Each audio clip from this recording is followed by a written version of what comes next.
So I wanted to make a video, but not just any video.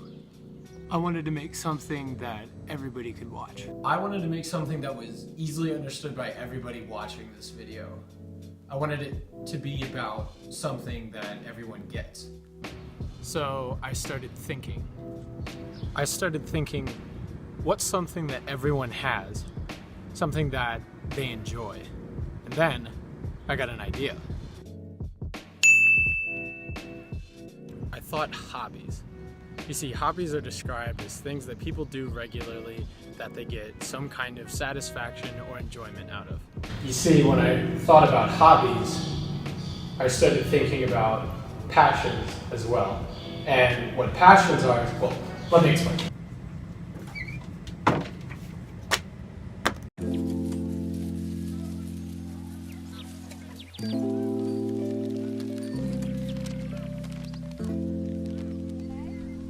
Okay, so hobbies and passions. What are they? So hobbies are typically described as fun, frequent activities that people perform, and they usually provide entertainment and satisfaction. And all around, hobbies are pretty great things to have. Passions. So passions are much like hobbies, in my opinion, but the difference between hobbies and passions are things that people do that give them the sensation of feeling alive. And they're things that give people's lives meaning and purpose. So how I see a passion coming into the picture is, well, you typically start off with curiosity in a topic. And then from there, you get this intense interest in the topic. And you get so interested in it that you try it out. And the more you try it out, the more you get interested in it, it turns into a hobby. So where do passions come from hobbies? So as I see it, hobbies performed at high capacity with a large amount of effort, plus personal fulfillment, plus that feeling of being alive and that feeling of having purpose, that's what makes a passion what it is. And to me personally, the biggest difference between hobbies and passions is the answer to the question, why do you blank? So why do you do what you do? And that's just my take on it. Those are just my words. To really understand what passions do for people, what they really, bring out of somebody, you kind of have to ask them yourself. And as much as I would love to sit here and go on about it, I just got my friends to do it for me. Hello, my name is Nick. I am 20 years old and my passion is all in running. I started running when I was a sophomore in high school, and probably by the time we're recording this, that's about coming up on 7 years ago, which is pretty nuts. And I just remember running like a couple times that summer. I just made the random decision to join the cross country team because I just wanted to be involved in a sport, and it was just some random decision. I ran like 5 times that summer. I was like, yeah, that's pretty good. I should be fine. And I show up the first day, probably hadn't ever run more than like 2 miles in my entire life all at once, and my coach was like, yep, you're gonna run for an hour. And that was a little intimidating, but I remember just like being around a lot of my teammates and having a lot of the older guys like being really motivating during that first day, and that was kind of where it stemmed from. And I remember there was a random day where I didn't know why, but I just liked running. Like it kind of just came naturally to me. Like I didn't really have any explanation for it. It kind of just all came to me. So I wanted to keep improving, and just seeing like that was something that like I just took so much like pride in, just seeing how far I've come, like doing something where like I can put my heart and soul into, and this is the only thing I really have like besides school. Like those are the 2 things that I've been going super hard on for the past 8 years or so, and it's just been a crazy ride seeing how I ran like a 30-minute 5K when I was 15 years old, and now I'm 20, and on one of the top ranked college teams for Division III in the entire nation. Last year we were ranked 22nd in the country, and I was super excited coming into this year because this was my first year with that team, and I feel like my path to where I came from is pretty unique. Coming out of high school, I was never someone who was recruited. I was never someone that college coaches looked at. I kind of reached out to my community college coach that I ran for, and I basically only picked that school solely for the fact that I wanted to run. I didn't know anything about what I wanted to do in school. The only thing I wanted to do in college was run, and that was basically the start of it all. I knocked down a bunch of times between the 2 years I was in community college, and I was like, you know what, I want to send my name out there to a couple Division III coaches, see what they have in store, see what they think of me. And funny enough, the school that I go to is quite good. So I wasn't really scared of like putting my name out there. I just wanted to go and just see what happened. And I got in contact with the coach, and he wasn't really, I mean, my times were better, but they didn't really stand out compared to everyone else on the team. So I asked him what were the times that I needed to run that could get me an automatic spot on the team, and he gave me a list of like 5 times for events that I was thinking about doing that year. And I remember I put those 5 times, I wrote a note in my phone, and I took a screenshot of it, and I put it as my screensaver on my phone for the entire track season. And I was like, all right, if I want all of this to be seen every time I look at my phone, every time I wake up and look at my phone, I just want to just be motivated by what I'm seeing every day. And I want that to be ingrained in my mind. Like, these are the times that I'm shooting for. This is the goal that I want to go get.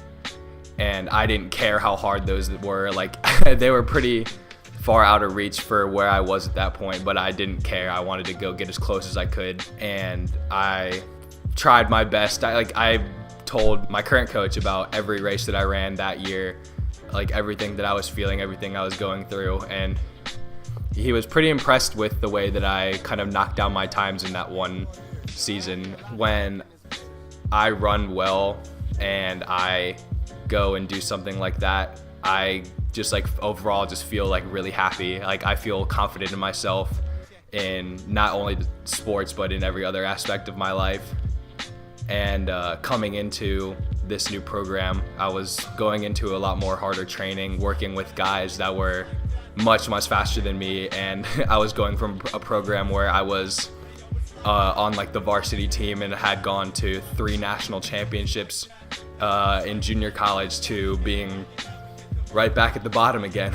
I was the slowest guy on the team last year, and I kind of struggled with the first time in my career. I've been struggling with injuries and just not being able to adjust to the training as well as I have imagined. Like, no one really goes into like a sport and envisions himself getting injured and not doing as well as they would have liked, but it's something that I'm experiencing for the first time. So it's obviously not like super thrilled, but like I spent a month just like on like the elliptical and on the bike, like indoors, while everyone else was out running because I had a knee injury. And then I recently found out that I was iron deficient, so I'm kind of working my way back from that, and I've kind of struggled really hard with training for the past 4 months. And a lot of people that were in my position would get super discouraged, but to me, it just it fueled the fire even more. Like, I kept telling my teammates that I was pretty big friends with, I want to go and do big things next year. Like, I want to go and prove to my teammates, my coaches, my peers that I deserve to be out there. I deserve to be on such a good team.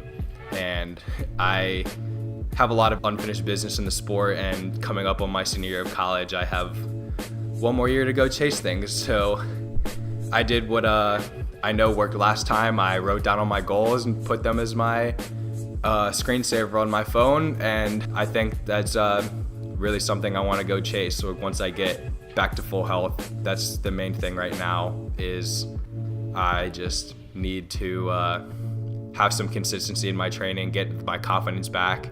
And I know that with the way that I did workouts last year that I'd never done before, running 65 miles a week at my max was something that I never saw myself doing until this year. From high school up until last year, I was not even doing anywhere close to that. So I think coming up to this next year, like, I'm really excited. I just need to stay humble, just stay motivated, and have my teammates along with me to keep that going, because I know when things weren't going well for me back in the spring, just seeing all my teammates doing really well and just seeing all that they did, it kind of sparked something in my mind. I was like, hey, I mean, I can do this too. Like, there's no reason that I can't.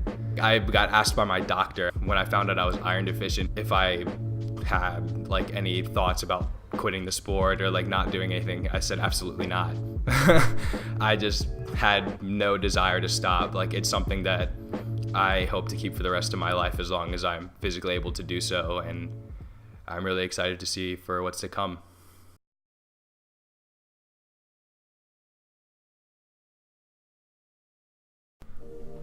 Hey, my name is Lauren. I'm 20 years old, and my passion is powerlifting. There's so much to say about it. I don't even know where to start. I powerlift because I like feeling strong. I like being a strong woman. I don't do it for appearance or for looks. I do it because I like being physically strong and feeling good about my body, both mentally and physically. And it makes me a stronger person emotionally, being able to lift heavy weights and being able to keep up with the guys. I used to only do cardio, but once I joined a gym, I became friends with the manager there, and he introduced me to powerlifting and just lifting weights in general, not necessarily powerlifting, because there is a difference. Weightlifting is usually more reps rather than heavy weight, and then powerlifting, you just try to get personal records and just max out whatever weight you're pushing. But being able to lift really heavy weight and being able to keep up with the guys just really makes me feel good. I've dealt with some anxiety in my past and post-traumatic stress, and so lifting just completely makes me forget about it, and it's a way of coping with emotional distress and putting all the angry and anxious and sad emotions that I have on the inside and being able to just take it out on the weights. I feel like being physically strong kind of makes you feel emotionally and mentally strong as well, and it really boosts your confidence.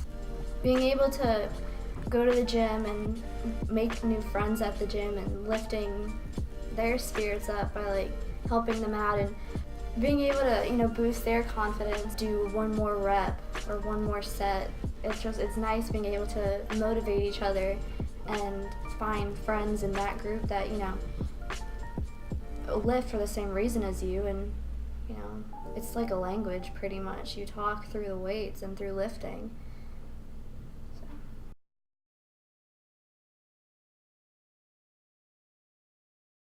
Hi, my name is Rachel. I'm 20 years old, and my passion is doing theater. I've been doing theater since I was 10 years old. My first production, I was in 5th grade, and we did a Rock Around the Ages show, and I got to play Madonna, and I sang Material Girl. That was probably the most amazing thing I've ever done. Got such a thrill out of it. And that was my first experience with doing theater. What a great way to start it. And so I continued doing theater, a little bit in middle school, and I just didn't really do too much after that. I was always doing sports. My family was a sports family, and I never found a sport that really clicked with me. I played field hockey, did some of that, but it just never was what I loved to do. And then in high school, I was having some trouble in high school my freshman year, and a friend of mine pushed me to audition for their show Curtains. And I got into the ensemble, and I was super excited about it. And the next thing I knew, I was just continuously doing theater. I did it every single day I could. And I just love it. It's a passion of mine that just grew and grew. And when I decided to go into college, I thought I was going to be a business major. And that quickly turned out no, because I took a business class and it was the worst thing I ever did in my life.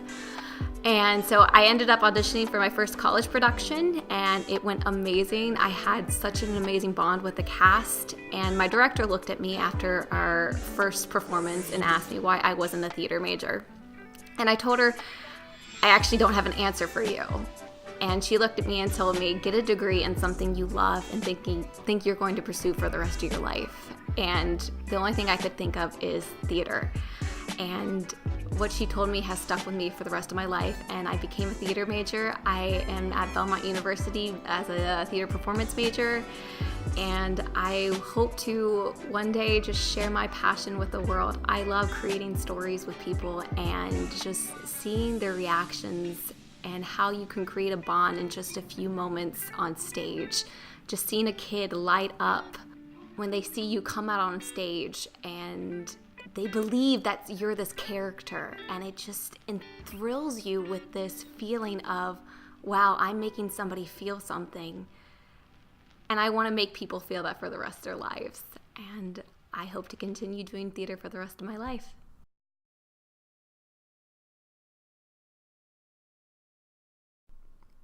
Hello, my name is Liam. I'm 20 years old, and my passion is music. All right. So I've been around music my entire life. I mean, my mother used to play songs on her stereo system while I was in the womb, and I guess that kind of formulated who I was, as a child, and especially my growing years. I was always listening to music, trying to find new sounds, trying to find, new artists, new people to listen to, and it really became an escape for me. A place where I could hear other people's stories, and not just on a page or with words, but with the way they used their voice, the inflections that they used, their intonation, and then the intangible part of music, the notes, how that makes you feel, that really resonated with me, and that resonated with me from a young age. So I guess I would say I started singing when I was 6 years old in kindergarten. In our kindergarten classes, my kindergarten teacher always used to say that I was the loudest one of the bunch. But I don't think I truly thought of myself as a musician or an artist until middle school, when I started to write my own poetry and I started to try to set music to it. And it was really in that time of transition, especially when my voice was changing, that I realized that it wasn't necessarily about how the music sounded, but more about how I could express myself and how I could express the stories. Once that distinction was made, I really tried to jump into, singing, creating music. I learned the guitar, I learned the saxophone, I tried to learn the keyboards, and I got a little bit of classical training with my voice. And since then, it's really been a rocky ride of balancing, my passion as an artist, as a musician, but also, keeping up with the pragmatic side. I come from a family where engineers and doctors and lawyers are very, very highly respected, and yet I don't think that's where I've been called. And so trying to reconcile that part of my upbringing with, the musician in me has been difficult, especially talking about why I'm passionate about music. All in all, we're just starting on this journey. Many more years to go, many more stories to see, or to tell, really. And yeah, I'm excited to see where this leads.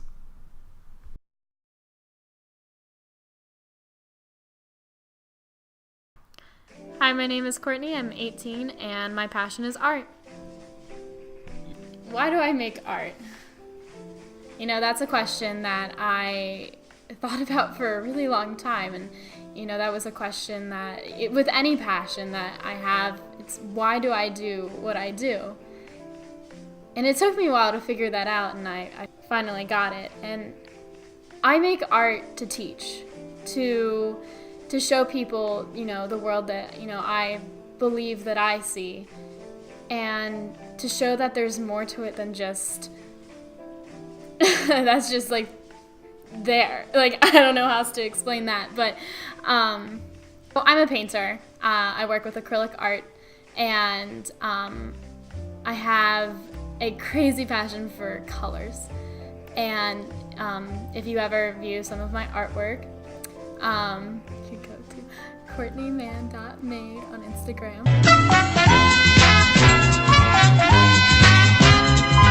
But if you were to ever view any of my artworks, you would notice that they all have a ton of color, and it's not really colors that you would see, in your everyday life. You know that an apple is red, and you might think, oh, let me paint that apple red. But if you look closely, the apple isn't just red. The apple might be blue from a reflection, green from a shadow, or even purple, and you don't really notice those things unless you think hard about it and, look closely. And I think that has a lot to say just like about society.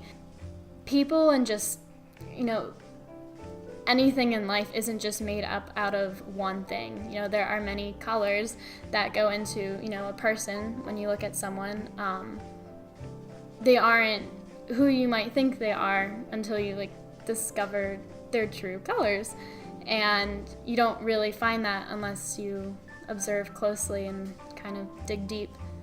And there's so much beauty in this world and other people, and I believe that beauty needs to be shown and needs to be taught. Otherwise, we're missing a lot, because life is just so beautiful and it's so crazy that it shouldn't ever be overlooked and just ignored. Or next time you're walking on the street and you see a tree, maybe try to observe that tree and think, well, what other colors are there other than just green and brown? Is there blue? Is there yellow? Is there purple? I don't know. It's up to you.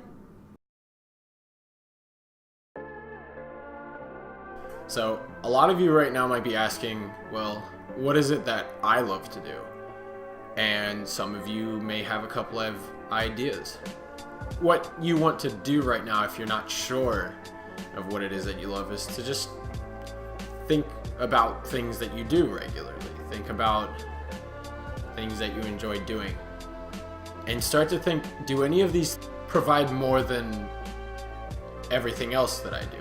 Is there something that you do, or some things that you do, that make you feel alive, that give you this huge feeling of accomplishment, and that make you feel like you have a purpose when you do it?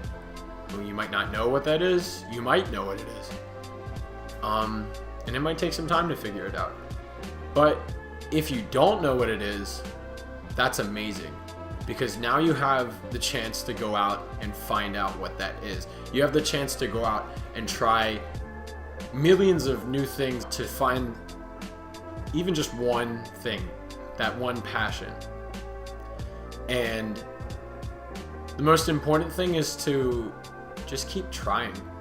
If you don't have something that you would consider a passion right now, just keep trying new things. Who knows, maybe your passion could be trying new things, but you won't know until you try. And the only difference between people like Nick, Lauren, Rachel, Liam, and Courtney is that, they've already figured it out.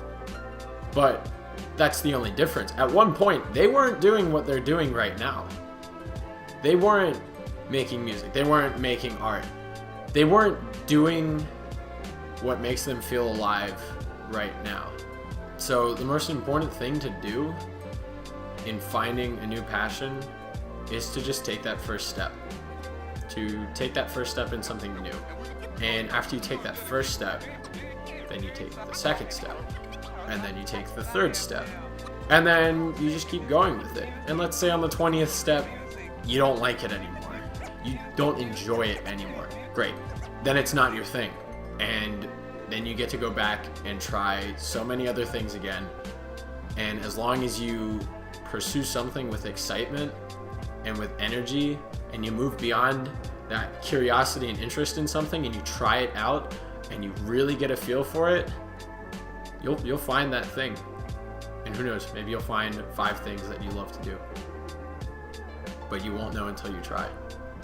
And if you're watching this right now, and you've got this feeling inside of you that's telling you to go out and try something new, or it's telling you to take that first step in something, what are you waiting for?